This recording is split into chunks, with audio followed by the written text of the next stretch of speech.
존경하는 110만 용인시민 여러분, 안녕하십니까? 용인특례시의회 의원 유진선입니다. 용인시 시민프로 축구단 창단의 문제점에 대하여 그리고 시와 의회 양 기관 간 소통과 협력의 필요성에 대해 말씀드리기 위함입니다. 우선 시민프로 축구단 창단의 비용 문제입니다.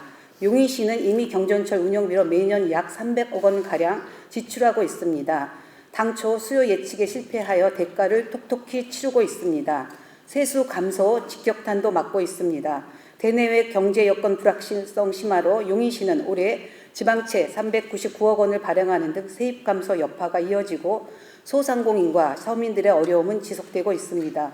한편 지난 4월 6일 시장님은 2026년 K리그 참가를 목표로 용인시 시민프로 축구단을 창단하겠다고 선언했습니다. 운영비용만 매년 약 100억 원이며 이 중 60%인 60억 원을 시가 출연한다는 계획입니다. 창단 첫 해에는 연맹가입비와 버스 구입비 등 10억 원이 더 소요될 것으로 예상되고 총 70억 원의 시 예산 지원이 필요한 실정입니다.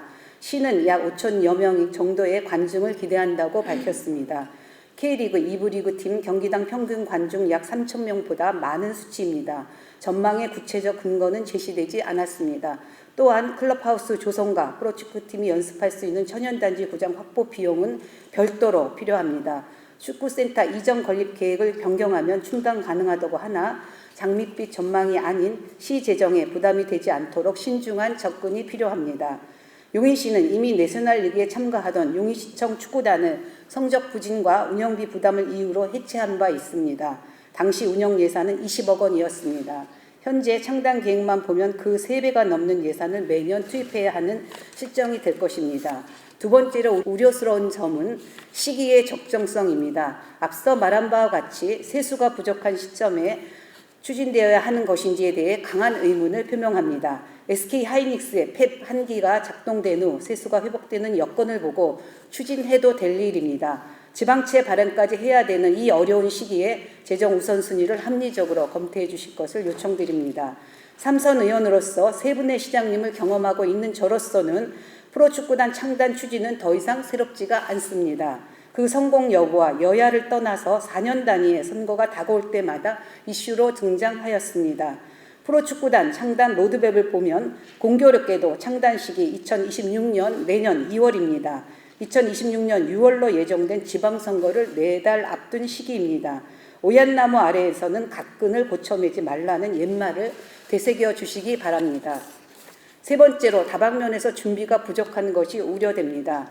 프로축구 창단은 매우 어려운 프로젝트입니다. 재정적 부담, 지속가능성, 시민 의견 등을 종합적으로 검토해야 합니다. 2022년 12월의 설문조사에서 70% 찬성 의견이 나왔다고 보고하셨지만 조사 대상이 948명에 불과했습니다. 구체적인 예산 부담과 운영 방안이 공개된 후의 상황에서 보다 많은 용인 시민 110만 시민들의 의견을 들을 필요가 있다고 보여집니다. 외부 입김 문제를 막아낼 전문성 확보도 필요합니다. 지자체에서 창단한 시민구단은 구단주가 지자체 장인 만큼 정치적 이슈에서 자유롭기 힘듭니다. 시장이 구단주가 된다면 투명하고 공정한 운영을 약속해봤자 구체적인 실행 방안은 부족해 보이고 의심과 우려만 낳기 십상입니다. 무엇보다 걱정인 점은 현재 용인시에서 운영되고 있는 팀이 없다는 것입니다. 이웃도시 화성FC만 하더라도 오랜 기간 3부 리그에서 운영을 하며 내실을 다졌고 올해 들어서야 2부 리그 무대에 들어와 활약 중입니다. 이는 구단의 전체적 시스템을 구축해 놓고 프로에 진입했다는 것을 의미합니다. 하지만 우리 용인시는 어떻습니까? 용인시 축구센터에 유소년만 있을 뿐이고 경기에 뛸 선수단 구성은 구체적으로 구단 운영 방안이 있는 것인지 우려스럽습니다. 존경하는 용인시민 여러분, 그리고 동료 의원 여러분, 얼마 전 거리에는 용인시 프로축구단 창단 확정을 축하합니다라는 현수막이 여기저기 걸렸습니다.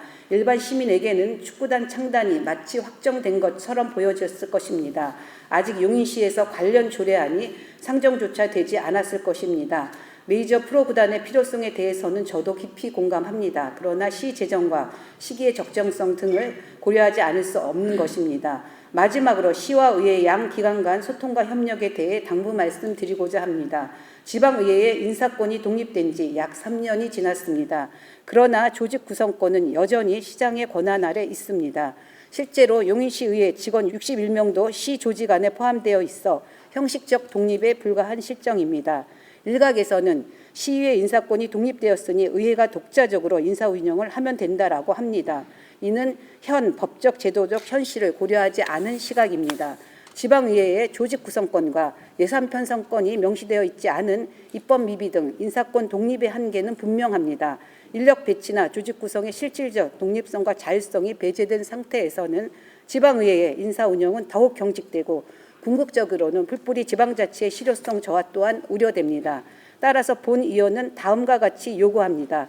지방의회법 등 관련 법령이 정비되기 전까지만이라도 의회와 집행부가 긴밀히 협의하고 소통하기를 희망합니다. 법적, 제도적 한계를 함께 보완해 나가는 노력이 반드시 필요합니다. 서로의 역할과 책임을 존중하되 의회 인사 운영의 실효성을 높일 수 있도록 집행부에서도 열린 자세로 협의에 나서 주실 것을 요청드립니다. 용인특례시 의회는 지속가능한 발전과 110만 용인 시민의 복리 증진을 위해 용인시 집행부와 소통하고 협력할 준비가 늘 되어 있습니다. 이상 5분 자유 발언을 마치겠습니다. 경청해 주셔서 감사합니다.